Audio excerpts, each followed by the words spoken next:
ابو مالک اشعری رضی اللہ تعالیٰ عنہ روایت کرتے ہیں، مسند احمد کی روایت ہے، اللہ کے نبی صلی اللہ علیہ وسلم نے فرمایا بے شک جنت میں ایسے محل تعمیر کیے گئے ہیں، جنت میں ایسے گھر، ایسے محل بنائے گئے ہیں جن کا اندرونی منظر باہر سے نظر آتا ہے، بیرونی منظر اندر سے نظر آتا ہے۔ اللہ اکبر۔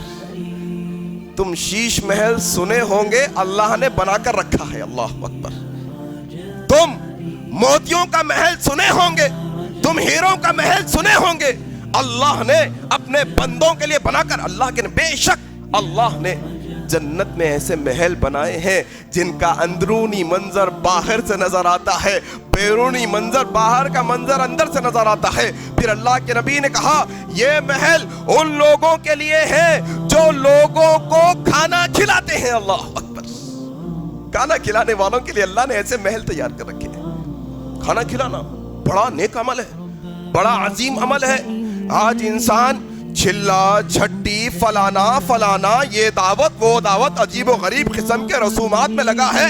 کبھی توفیق نہیں کہ روڈ پر چلنے والے بے گھر انسان کو گھر پکڑ کر لائے، آؤ میرے گھر بیٹھو اور کھانا کھاؤ۔ انسانوں کو فکر نہیں کوئی یتیم یسیر ہے، کبھی اچھا کھانا میسر نہیں ہوتا، آؤ میرے بچے میرے گھر آؤ، تم میرے بیٹے جیسے ہو، تم میری بیٹی جیسے ہو، یتیموں کی کفالت کرو، آؤ میرے گھر میں بیٹھ کر کھاؤ۔ حضرت علی کے بارے میں، حضرت حسن و حسین کے بارے میں آتا ہے، اما عائشہ صدیقہ کے بارے میں آتا ہے، فاطمہ الزہرا کے بارے میں آتا ہے رضی اللہ عنہم اجمعین کہ یہ لوگ دستر پر اس وقت تک نہیں بیٹھتے جب تک کوئی یتیم ان کے ساتھ نہ شامل ہو جائے۔ اللہ اکبر۔ کھانا کھلانا ای الاسلام خیر، نبی صحابی آئے پوچھے یا رسول اللہ بہترین اسلام کیا ہے بتائیں۔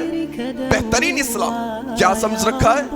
کیا بڑے بڑے جبے کبے پہن لینا، ہاں خالی تسبیح کے مالے جپ لینا یہ بہتر نہیں؟ اللہ کے نبی کے صحابی نے نبی سے سوال کیا ای الاسلام خیر، سب سے بہترین اسلام کیا ہے نبی بتائیں؟ اللہ کے نبی نے کہا بھوکوں کو کھانا کھلانا بہترین اسلام ہے۔ اللہ، جاننے والے کو بھی سلام کرنا، نہیں جاننے والے کو بھی سلام کرنا بہترین اسلام ہے۔ اللہ اکبر۔ کیا وہ شیش محل، وہ جنت کے محلات ان کے لیے جو بھوکوں کو کھانا کھلاتے ہیں۔